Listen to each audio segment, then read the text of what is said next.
Listen, everybody, I want to welcome you again to one of our Wednesday night programs centering on topics related to the coronavirus. I am Pastor David B. Franklin, lead pastor here at Miracle City Church, and I'm excited that you have chosen to join us for this I'm telling you, it's a very important discussion tonight. So I need you, do not keep this good news to yourself. Will you text somebody, email somebody, call somebody, repost this link on your page, host a watch party for us, because the conversation that we're going to get into tonight is absolutely critical. So please, I'm going to introduce the topic. We're going to get into it in just a second, but just trust me on this. You cannot afford to miss out on the conversation, and you shouldn't let your family and friends miss out on it either. So please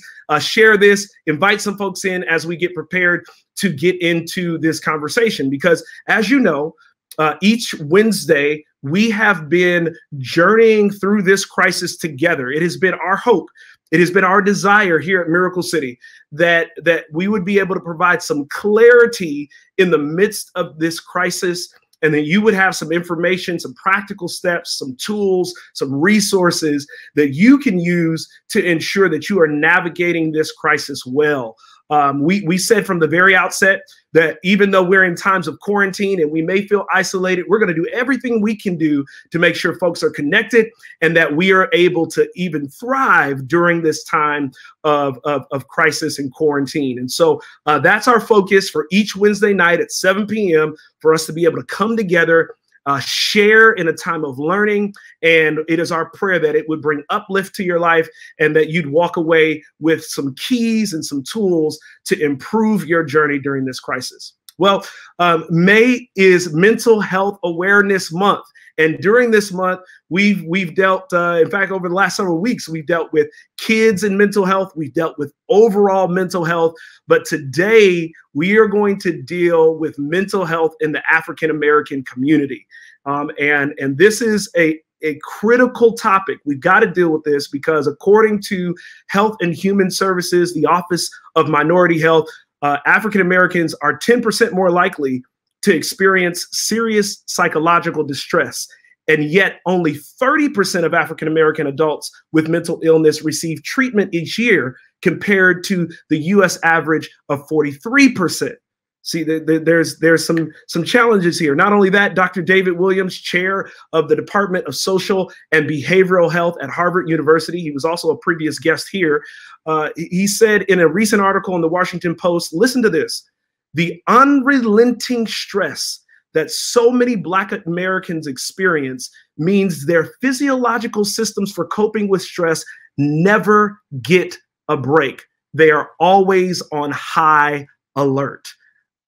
There are serious mental health issues within the African-American community, within the Black community, and we are going to deal with that tonight. And that's why I'm so excited to have our guest. I'm telling you guys, she is absolutely phenomenal. She is a clinical psychologist, a tenured full professor of psychology at the University of Houston, elected fellow in the American Psychology Association for outstanding contributions in the field of psychology, particularly in the area of ethnic minority issues, authored 50+ scholarly papers. And I'm telling you, she is about to rock your world. She is the new author of The Unapologetic Guide to Black Mental Health. She is none other than Dr. Rita Walker. Dr. Walker, welcome tonight. Thank you. Thank you so much for having me, Pastor Franklin. I really hope I can live up to that exciting introduction. Oh, I am absolutely certain that you can. I'm telling you, I was just blown away by this book that you've recently written. If you guys don't have it, you got to get a copy. I've got my electronic copy here, the Unapologetic Guide to Black Mental Health. You got to get a copy of this. I was just totally blown away by this. You dig into it in really rich and rigorous ways that I think are going to be really useful for our conversation tonight. So I'm excited. Oh, great. Let's get into it. Well, let's do that. Now, I should say, though, Dr. Walker, you are a professor but you know, I was talking to you before our time, and I wanted to know if I could come sit down at your get some psychological services from you, but you told me that that's not an option.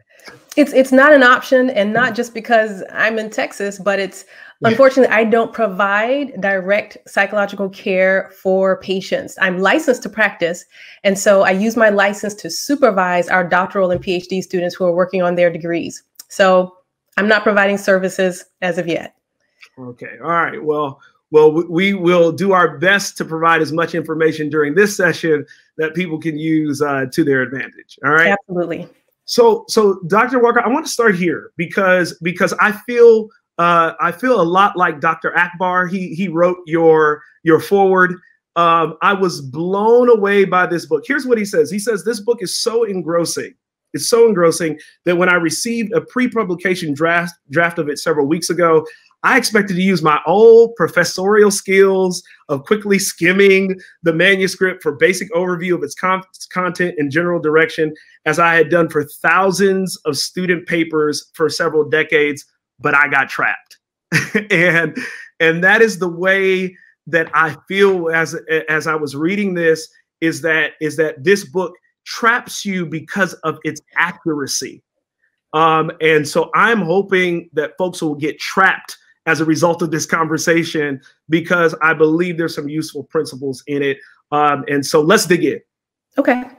All right. So when thinking about Black mental health, you start the book by saying that we know the way forward. And then later in chapter 7 and 8, you say that the way forward is kind of these two buckets. One is our Afrocentric selves, and the other one is our spiritual resourcefulness. So I want to start our conversation dealing with that first part, that first bucket.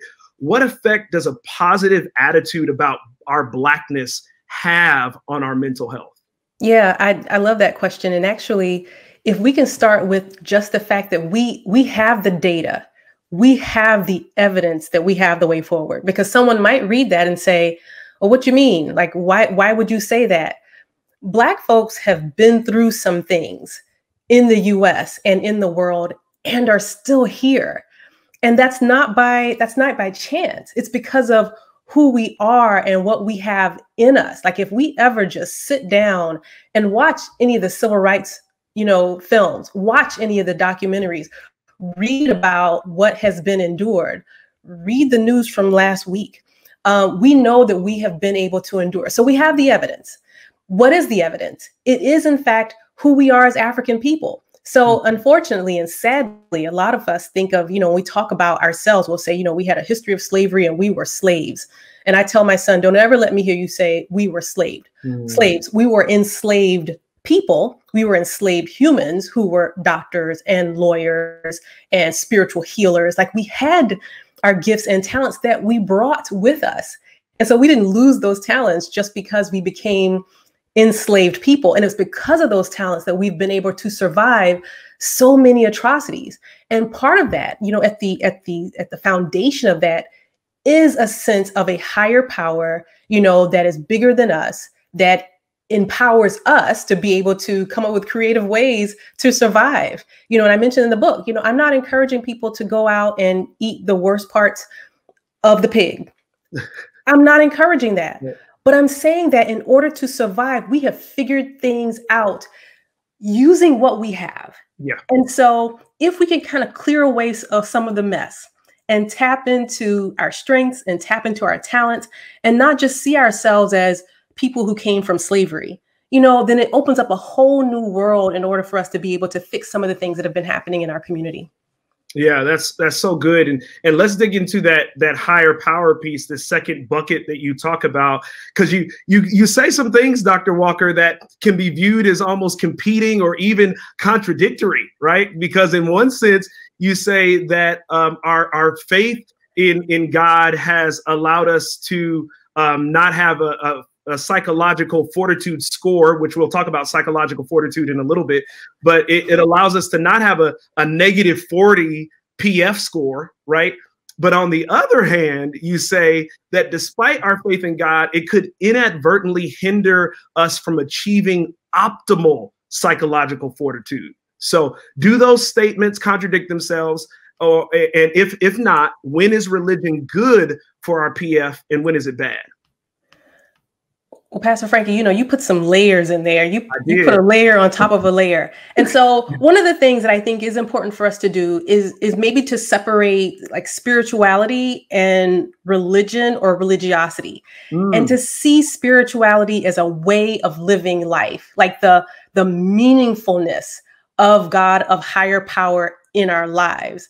And religion is more so of some of the things that we do or don't do.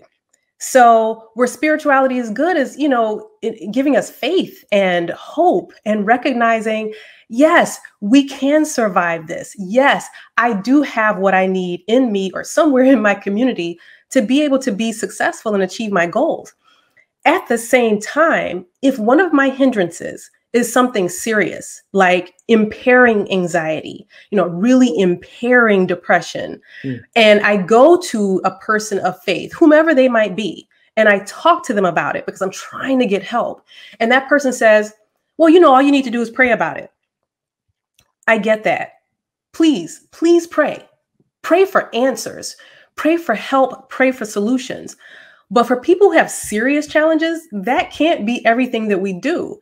And it's always fascinating to me that, persons in leadership, I won't call any names, but persons in leadership, will say, if you've got a heart condition, go see a doctor. If you've got some unmanaged A1C, your diabetes is out of control, go see the doctor. But for our mental health problems, we somehow cut out the middle person who can help us, with strategies to deal with that.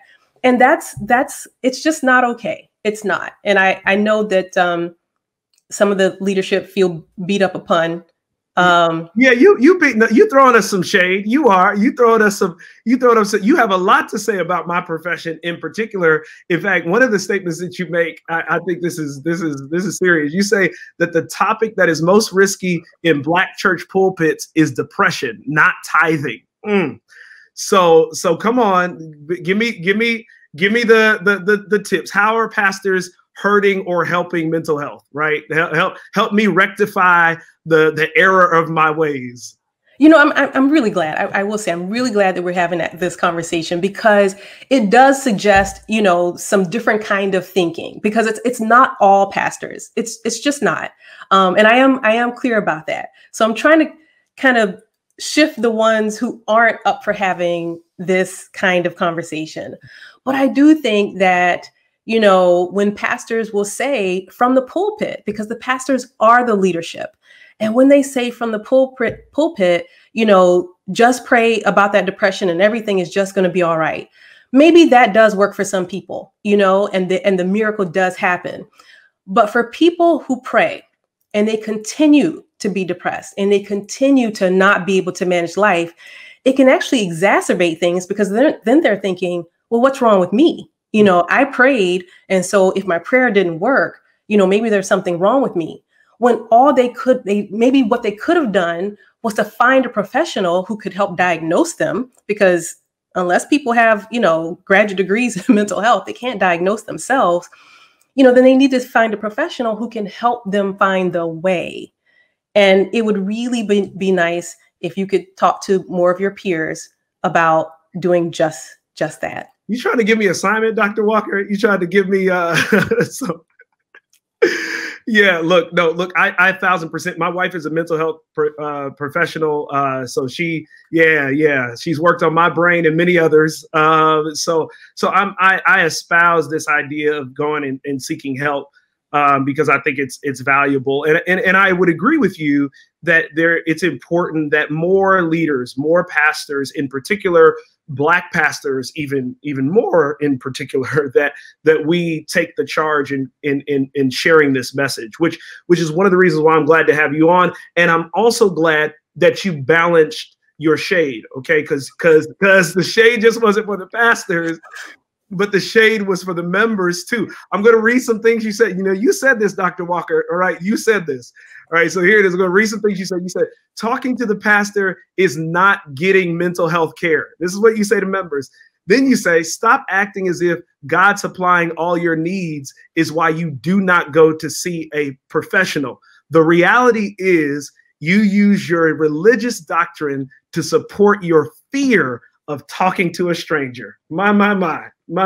So okay. So here's the real question out of that, right? That's things, but that's real too. What's the balance between, having this faith and belief and then dealing with your mental health issues? And you began to talk about that. I want you to expand on it a little bit more. It's like, hey, I believe, I have faith, I pray, right? Where's the cross section with how I effectively deal with my mental health issues and maintain my faith? Yeah, I'm glad I get to answer this question, because I think it's easy. If what you're doing is working, then by all means, keep doing what you're doing. If what you've been doing and you've tried it, we'll give a few weeks. We may even give up to 6 weeks. But if someone's been struggling with the same issue for 2 months, and a lot of folks have been struggling with the same issues for 2 years, it's time to do something different. I mean, I'll say that to anybody. So if you pray, and prayer has always gotten you to where you need to be, perfect, wonderful. I'm not really talking to that person. I'm talking to the person who's been struggling, with their own lives, with family, with work, just finding their way. I'm talking to that person. That's the person who probably needs to shift and pray to find some professional help. So let's talk about what working means, right? If it's working, what do you mean by that? If it's working, how do we know if it's working, right? Because we could have developed some dysfunctional behaviors that kind of keep us going or keep us surviving, but still are causing us some mental health issues. Yeah. So I don't know if you're ready to shift to talking about psychological fortitude. Yes, let's do that. Let's jump into psychological fortitude. This is a key concept in your book. So let's jump into that. Yes. And I thread it throughout the book, and intentionally, because I want us to stop using the word of mental health. I don't think that it's helpful. The second, like some folks, the minute you mention mental, they didn't share with anybody. That's right. They turned off the laptop and they were done, because they didn't want to have a conversation about people who are crazy. They don't have mental issues, so it doesn't have anything to do with them. And I think we've been trying to fight this fight for a while now, trying to get folks on board with mental health. And we got Mental Health Awareness Month. Folks aren't trying to hear that. At the same time, I think 98% of people would agree that there are few things that we can accomplish without our minds reasonably intact. So we need our minds to be able to go to work and do our jobs and concentrate and take care of whatever our responsibilities are at school for those folks who are in school. Some folks are in work and at school and taking care of children. And you need your mind triply so to be able to maintain those things. And then you add another layer that is health. And then, well, before I get there, but recognizing that we have a lot of responsibilities, and without our minds intact, we can't do them. So psychological fortitude is the 0 to 10 rating of the degree to which an individual is able to think at work, at school, at home for stay-at-home moms, to be able to take care of one's health, because we have a lot of chronic health conditions in the community, as we know, that we just accept as normal, but they're there. And I think at the height of all of it is to be able to pursue our life goals. Like, there are so many of us who are here who are just spinning our wheels, not doing what God put us here to do. But we don't have the bandwidth or the brain space to be able to figure those things out, because we're struggling in so many other areas of life. And then add on top of that. So Black folks need psychological fortitude, because we have to do all of those things in all of those domains while surviving threats to our ability to be able to do those things. And we know what those threats are: going for a jog to take care of our health and being taken out by vigilante neighbors, or something not so in your face, going to a job where you're not excited about being there anyway, but getting subtle messages that, well, you just get to be here because you're Black, and that's the only reason you got that job. So all of these things just kind of add up and undermine our ability to be able to work. And we don't even realize it, because we're just going through the motions. So we give a 0 to 10 rating. Yep. I like 0 to 10 because too often it gives us more information. You ask somebody how they're doing and what they say. Fine. Okay. Yeah. Or they say blessed and highly favored. There you what does go. that tell you? Like, what does that really mean? So Right. a 0 to 10, 0 means, you're not operating, you're not firing on all cylinders. 0. Now, someone who's at a 0, they probably also have lost touch with reality maybe a little bit. They're hearing voices and they're disconnected. Ideally, we would operate at a 10. I don't know too many 10 folks, but some folks, 2 o'clock on Friday, or 5 o'clock on Friday, they might be at a 10. Yeah. They're ready to take on the world. But if we can give a rating and say, I'm feeling like I'm at about a 7 right now.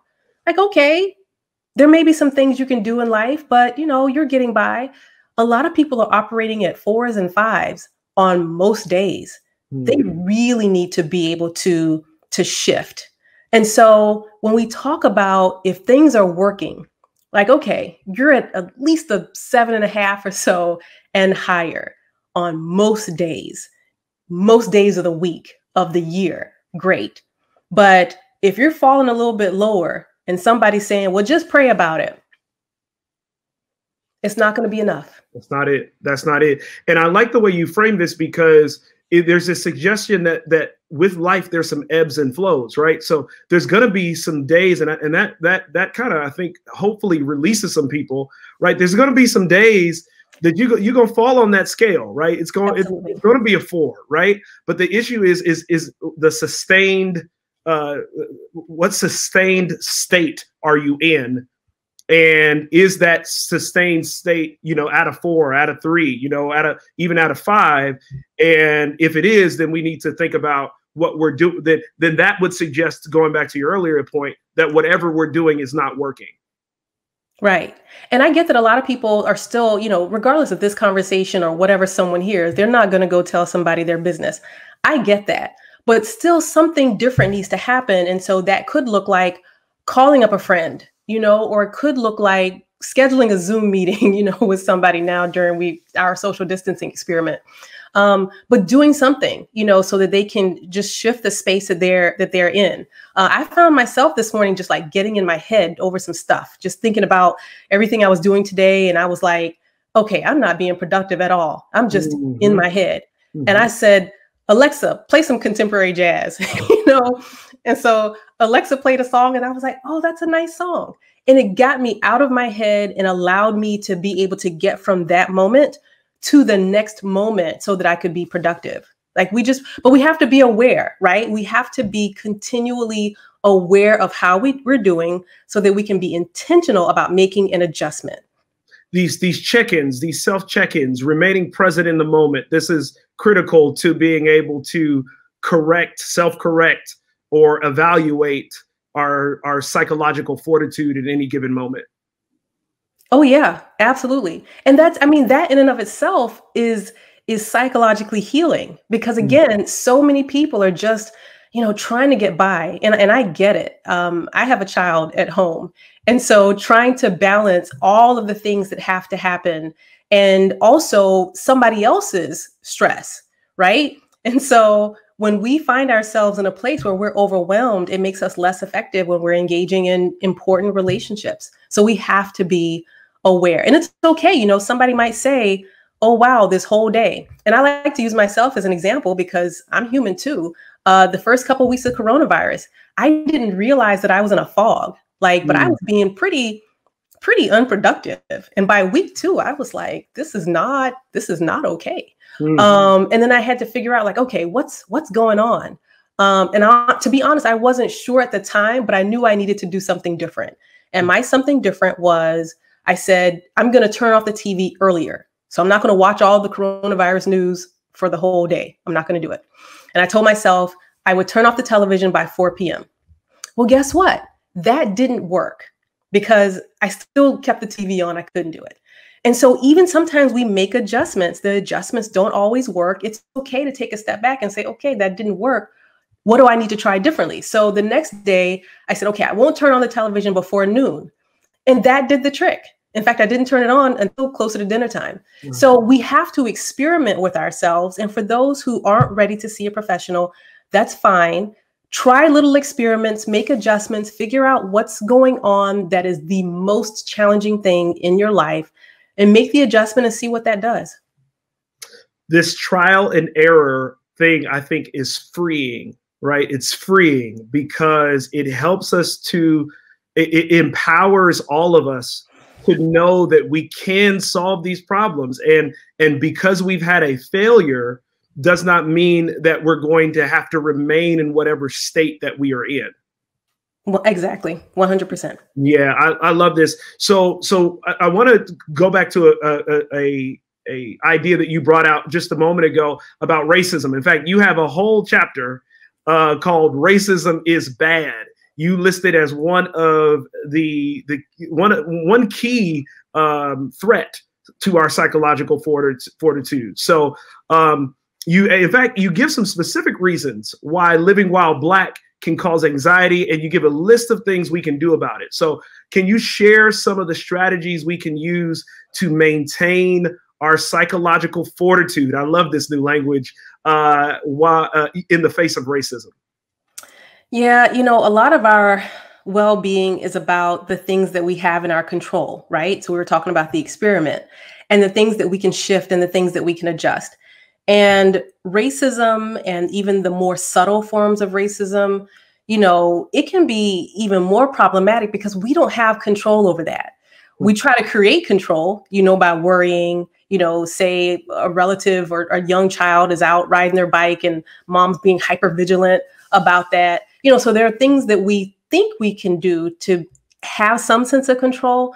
But at the end of the day, there's always just that heightened level of anxiety because we're always trying to figure out, how can I just be who I am and survive in this society that does not in any way affirm who I am?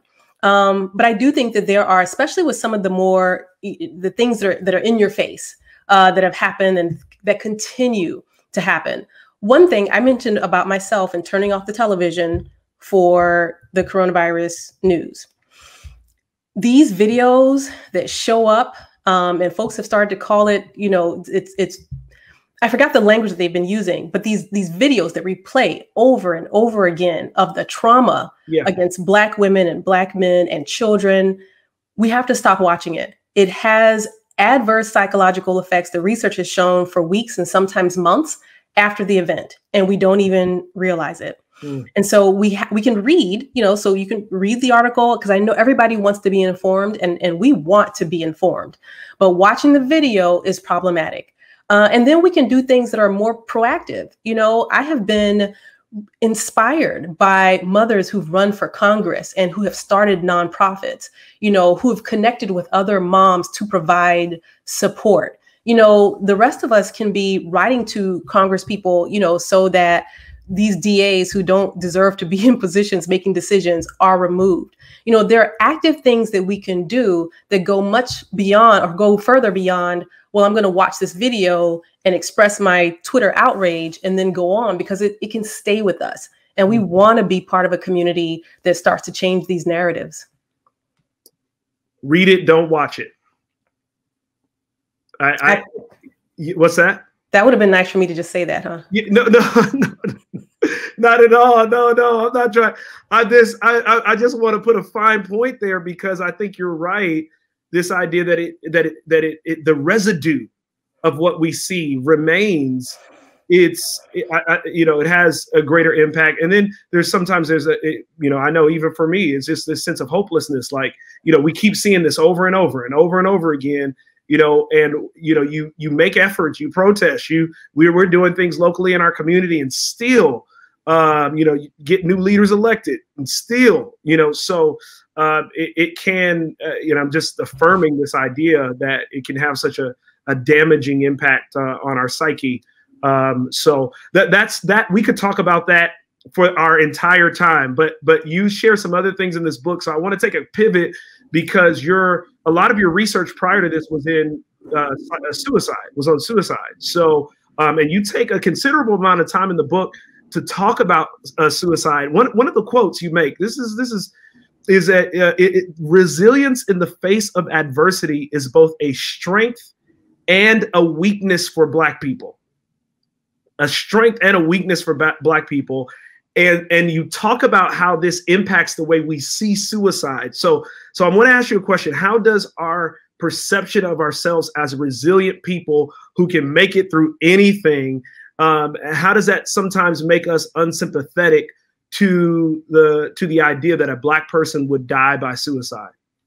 Yeah, you know, and it ties to also just this sense of our Africanness and who we are and what we've been through. And I don't think, you know, I wish I could think of a movie. I'm going to have to bring this to mind, you know, where there's some character who didn't know who they were, who didn't have faith in what they were able to do. And that person wasn't able to be successful. Like, our ability to be able to achieve starts with having this sense of, I got this, you know, I'm a part of a community that endures. At the same time, it makes us a little bit blinded to folks who aren't enduring so well.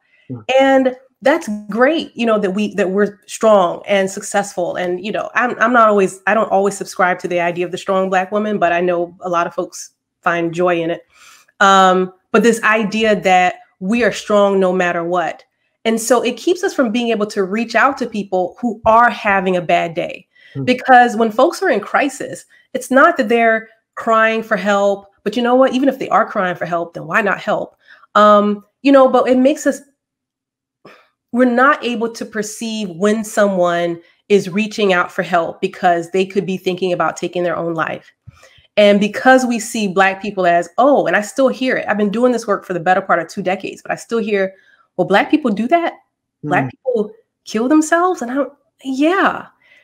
And when we first know that that is a potential reality, 1, then 2, we can begin to think about the things we need to do to reach out to that person who may be struggling, rather than saying, oh, they're going to be fine. I'll never forget, I was participating in a clinical case presentation where the provider who was describing the case talked about a woman that he was seeing, and she was an African-American woman. She called, and this was years ago, but she called a friend because she was thinking about killing herself. She had the pills in her hand and her children were very nearby. And she called the friend and the friend said, no, you're not. And so the woman took the pills. She tried to get help. Fortunately, she was able to get her stomach pumped quickly enough that she didn't die. But oftentimes when people ask for help and they're given responses like, oh, you'll be fine, or just pray about it, and then the person starts to internalize, well, there must really be something wrong with me if prayer isn't working and nobody can help me, you know, then we have to be able to prevent these deaths. And I do suicide work because I see suicide as preventable when we know what to look for and we're willing to say this person is in trouble, at least for now, and I can provide support for them. And speaking of preventable suicide, you provide us a new term in this book, low-key suicide. In fact, your chapter 3, Dr. Walker, I got to tell you, is explosive. The title, for everybody who's watching, the title of chapter 3 is Poor Diet, Neglected Health, Addictions, and Low-Key Suicide. Please help us, give us an understanding, especially in the context of preventable suicide. Give a definition of low-key suicide, and even I think another term you use is suicide in disguise. Talk to us about that. Yeah, because I needed to kind of like just shake some folks, you know, like these things that are happening that we're doing to ourselves that are leading to our premature death.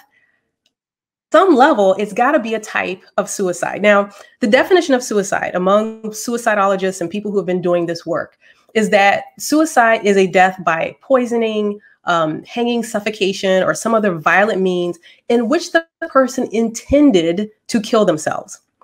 So that's where a lot of folks, I think, get tripped up because, well, did they intend to die? You know, if they have diabetes and the doctor says you need to engage in this kind of diet and exercise, but you're not, isn't that on some level at least ending your life prematurely? And so for me, that becomes a type of low-key suicide because you could have lived had you done the things that the doctor advised you to do. For a lot of folks, they're masking pain. So one thing that we do know is that there's a lot of depression among people who have chronic illness. So that includes heart disease, diabetes. There's a lot of depression. And I don't think we realize that because the depression goes untreated.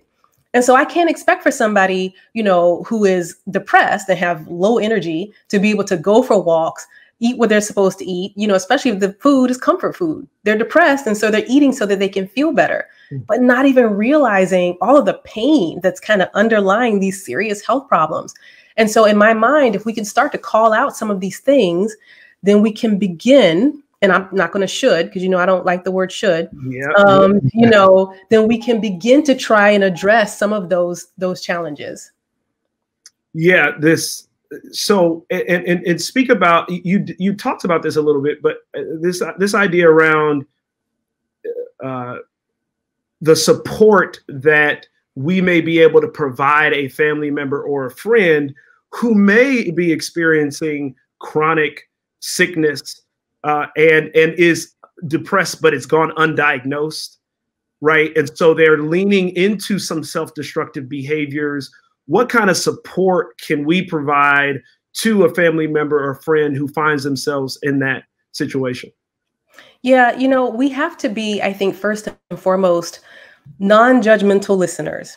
And I talk about this importance of non-judgmental listening because, you know, we come at folks like, well, you got to do this and you need to do that and you should do this. And we have all these recommendations and they're not trying to hear that.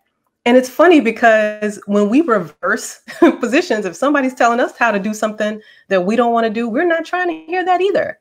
And so we need to practice listening and hearing each person where they are. So we can make an observation and say, you know, it seems like you've been going a little hard on the desserts lately.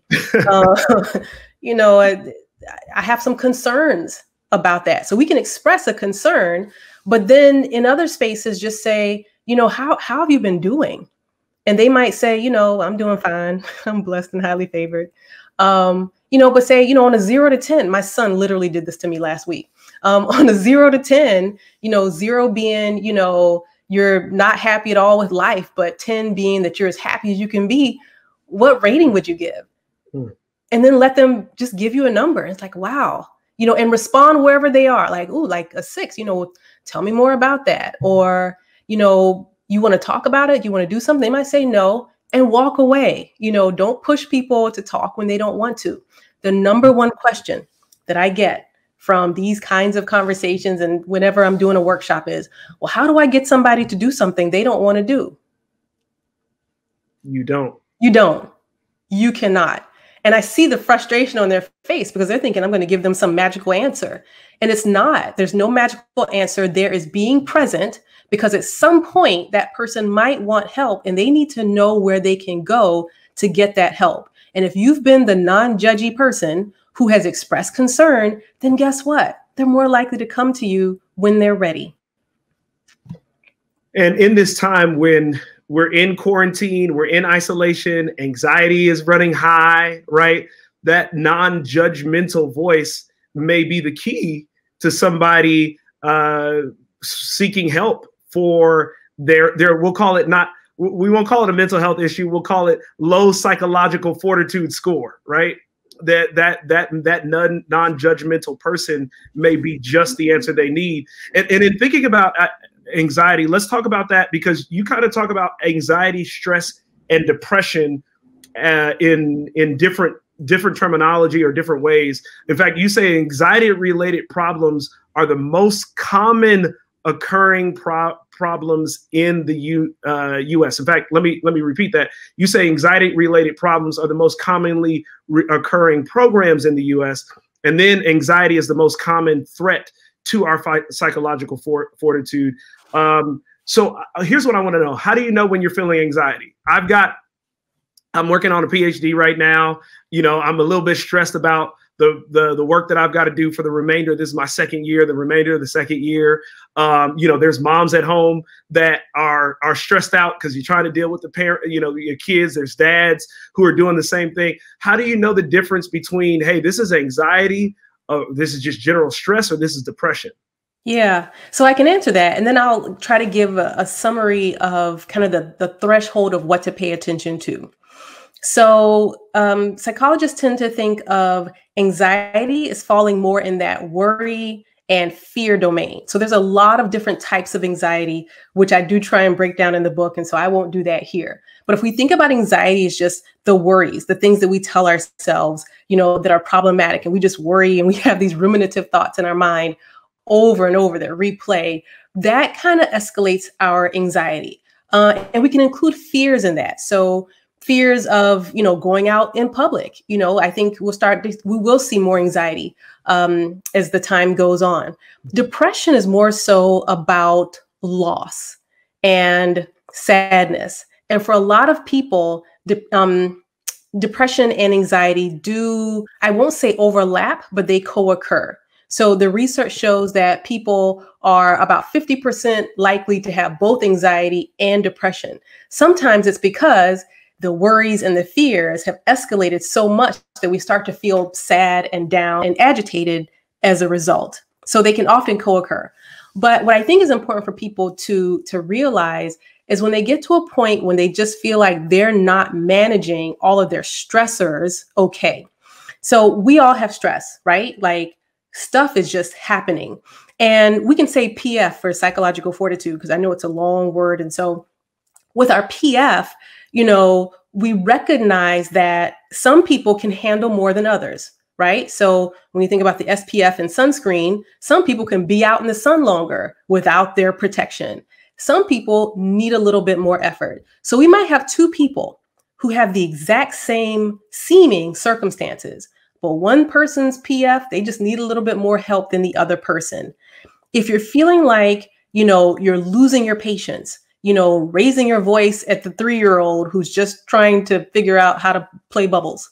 And so overreacting to situations and circumstances, or feeling just this general sense of overwhelm, then that is an indication that that person might need to shift gears a little bit, get some help, call a friend, go outside, go for a walk, read some scripture, because pray, all of those things, that they have to kind of shift their mindset in order to raise that PF. You're again, doctor, helping us to see there is a treasure trove, I'm going to say it that way, of resources that we can pull and test and try as we experiencing sense of what potentially could be anxiety, or it could potentially be depression, as a method to try to first evaluate where we are, and then potentially help us to heal or move beyond where we are. And then I hear you say, hey, if that's not working and you've tried some things, then it's time to look at some other options. Yes, absolutely. So starting with the assessment, the assessment, and whenever I talk to my doctoral students and they're trying to implement some intervention, and I'm like, well, wait, the intervention has to fit what the problem is. So what is the problem? What is going on for this individual where they have some shortcoming?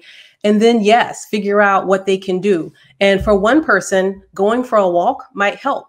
For another person, sitting down and writing might help. So we do have to figure out, one, what's the problem? What's the challenge? We won't call it a problem. We'll call it the challenge. Okay. What's the challenge? And then what can I do to address or best address this challenge in this particular moment? Because it might be another thing the next day or by the end of the week. And so there may be a new solution needed for that challenge.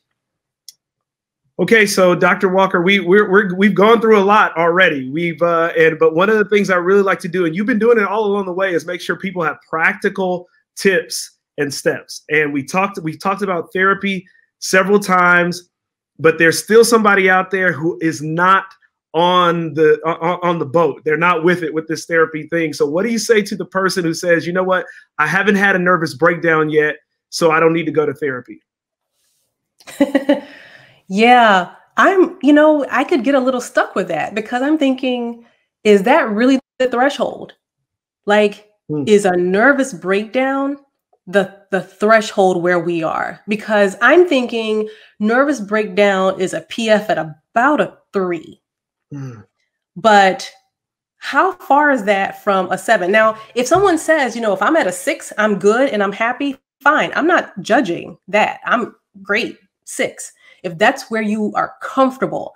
I don't know if most people would be comfortable at a 6, but I do think that if someone is at the space where they're like, as long as I haven't had a nervous breakdown, then I'm okay, then I would question that.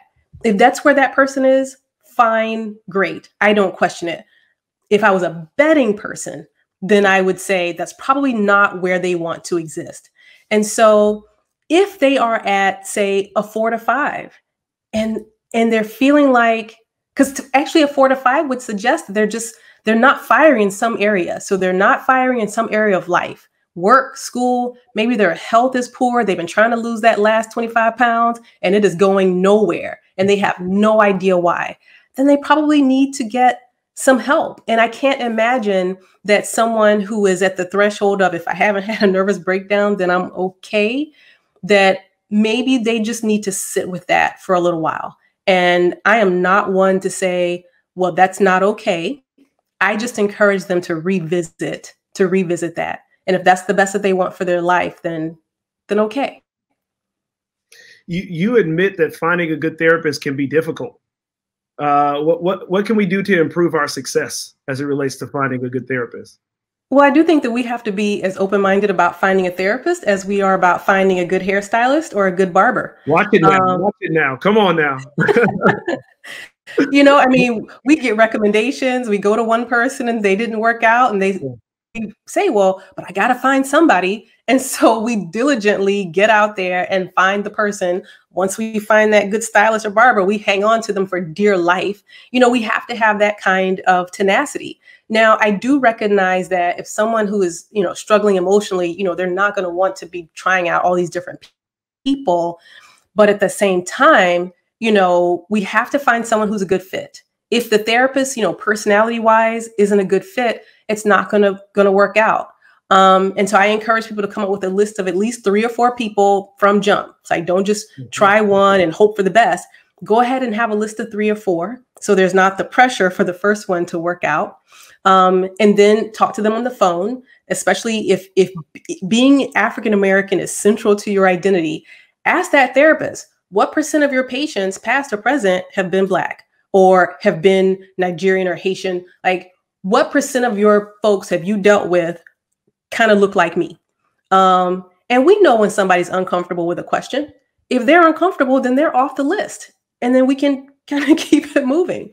And so we have to be, I think, patient and open-minded, but we can also figure out whether or not that person is comfortable with African-American people. We can, and I'll give as an example, because I heard someone talk to me about this recently, where they went to see a therapist twice and they wanted someone who was going to talk a little bit more. And the therapist didn't talk that much. And I said, well, did you communicate with the therapist about that you would like for them to say more? And she said, no, I just didn't go back.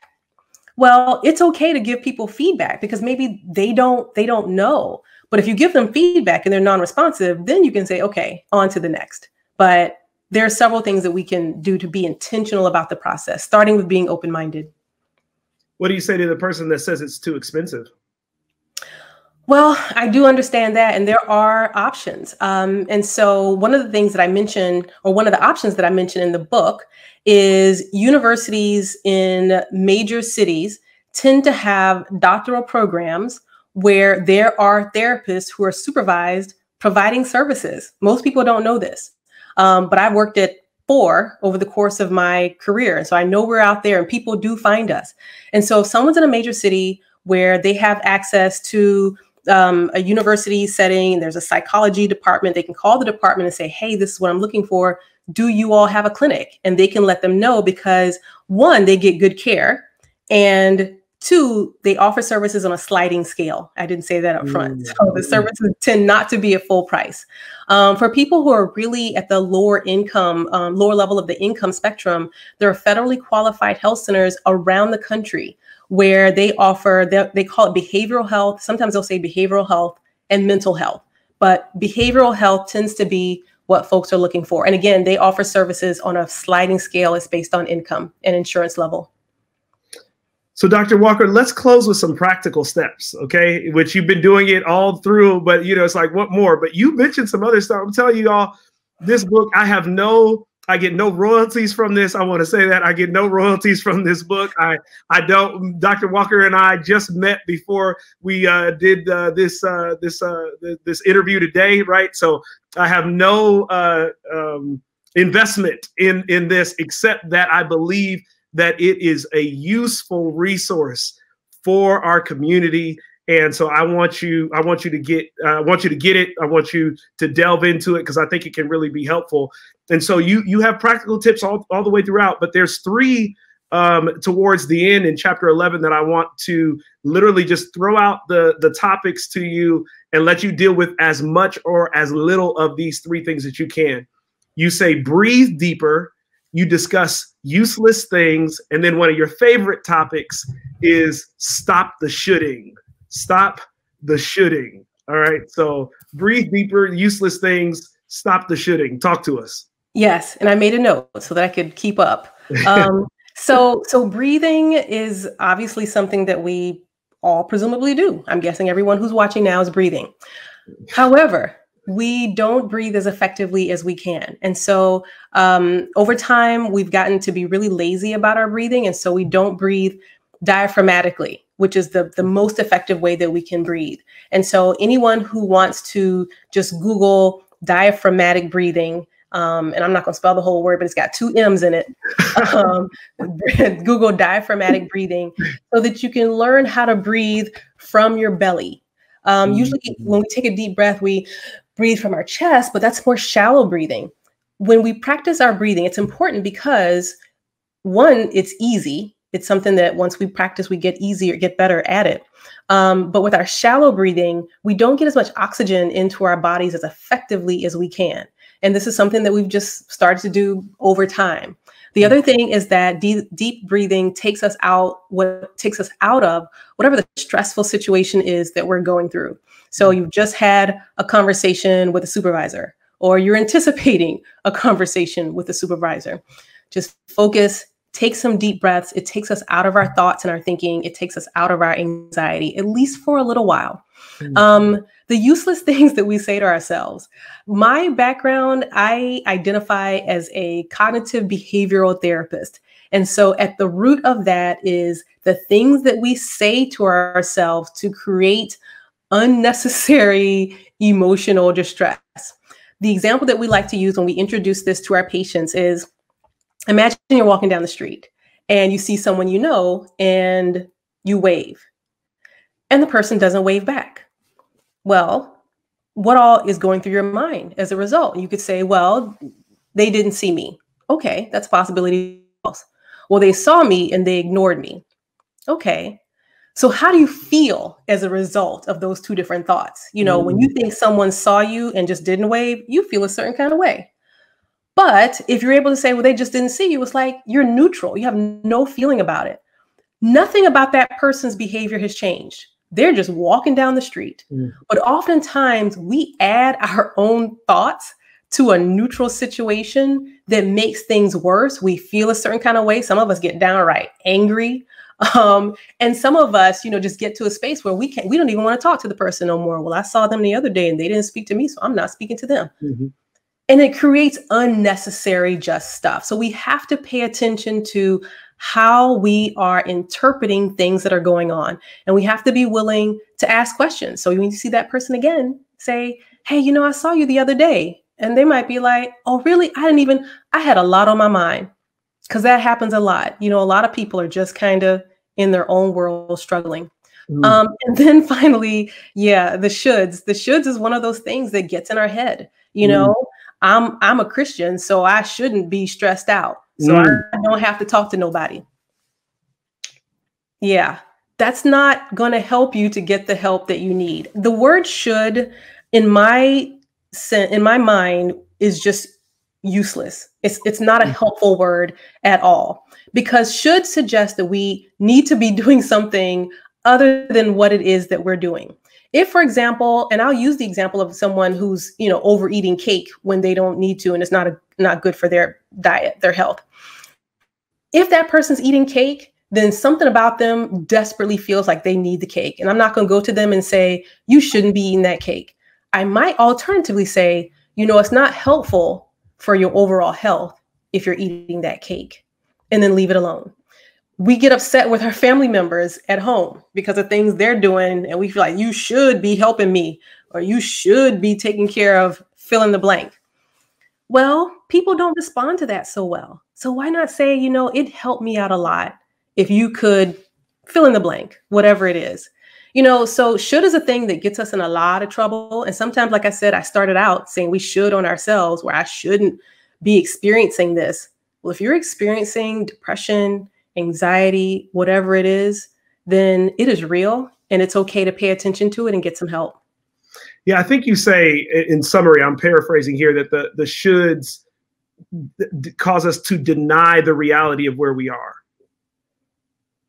Yeah, I mean, it absolutely does. And it just takes us out of that more mindful space. And it's just not helpful, sadly. Well, Dr. Rita Walker, you are the unapologetic guide to Black mental health. I believe will become a seminal work as it relates to Black mental health here in the United States, maybe around the world, because it is just, it's so useful. Any closing thoughts, any final thing that you want us to consider as we wrap up our time together? Yeah, I just, you know, really want for us to be intentional about this idea of psychological fortitude and our PF, and just kind of taking a moment to evaluate where we are. But even despite this conversation, like I was saying about the should, it's okay to just be where we are, but to be honest about where we are. And we don't have to tell anybody. We don't have to tell our business, but we do have to get to a place where we're honest with ourselves when we're not doing as well as we could be doing, so that when we're ready, and not before, but when we're ready, we can start to make some changes for ourselves and for our families and for the people who matter to us. That is absolutely excellent. Dr. Rita Walker, the title of the book is The Unapologetic Guide to Black Mental Health. And if they want to follow up with and keep up with you, where can they find you on social media? Otherwise, how can they stay in contact with you? Yeah, folks can find me, Dr. Rita Walker. My name is there. Rita is spelled a little bit differently because I did grow up in my own community, RHEEDA, but I'm on Instagram, RitaWalkerPhD.com on my website. And I also post videos on my YouTube. That's also Dr. Rita Walker. Excellent. Excellent. Well, Dr. Walker, thank you so much for joining us. I really do believe this is meat in due season, and excited to continue to share this word, and may God's blessings continue to be upon you as you get this word around the country and around the world. Thank you, Pastor Franklin. I receive all those blessings and I appreciate it. Amen. Amen. Amen. Well, that was Dr. Rita Walker. I told you all she is phenomenal, and what she has provided to us, I really do believe is going to be useful for our community. And so I want to invite you, if you didn't take an opportunity already, this program will be available immediately once we have concluded. And so share this, rewatch it, take notes, dig into it, and let's stay present. Let's let this time of crisis be an opportunity where we develop some new tools to strengthen our mental health, to strengthen our psychological fortitude, so that we can come out of it stronger than we began. That's always been my heart, that we would come out of the crisis, not going back to the way things were, but we would come out stronger than we were before. And so I pray that this has been a blessing to you. If you have been blessed by anything that's happening here at Miracle, we'd love for you to partner with us. You can make a donation by going to miraclecitychurch.org/give. All the information is there. You can even give by text message by literally just sending the amount you want to give to our short code 84321. Again, that's 84321.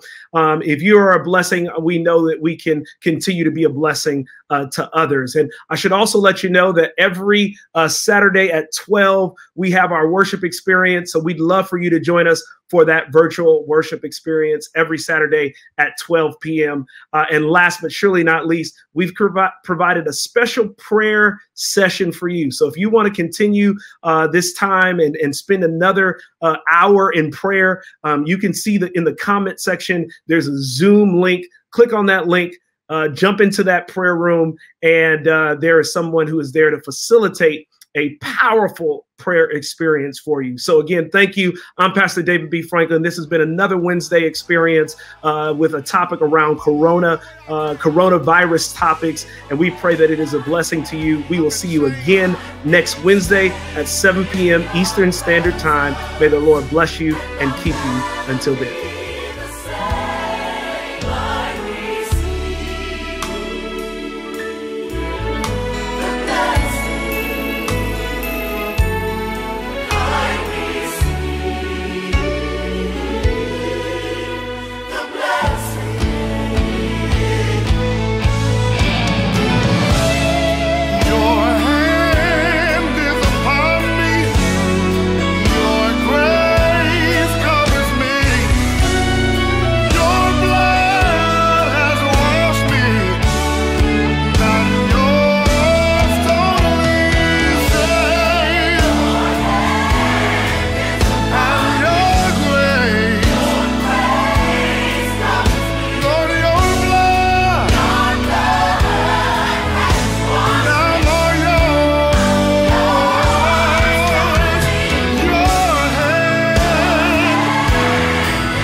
Come on, somebody receive the blessing.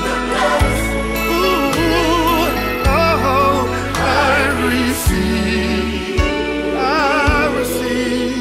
the blessing. His hands upon you. His grace covers you. His blood has washed you. So receive it. It's your blessing.